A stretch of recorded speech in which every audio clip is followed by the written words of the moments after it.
Good morning guys, in front of me is NOKIA C31 and let me show you how to add a fingerprint.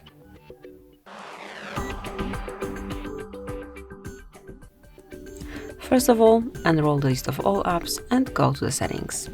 Then find and select security and click on fingerprint. So at first you will have to provide some backup to your fingerprint. It can be pattern, pin code or the password. Obviously if you already have one, you will just have to provide it, but I have no protection, so I need to provide, for example, pattern.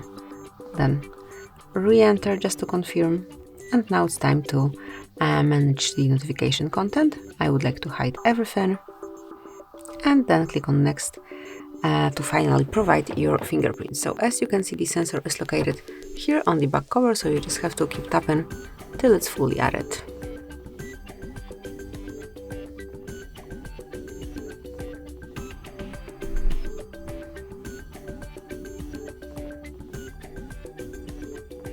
And as you can see, that's it. From now on, you can unlock your device smoothly with this fingerprint only. So that's it, that will be all. Thanks for watching. Please subscribe our channel and leave the thumbs up.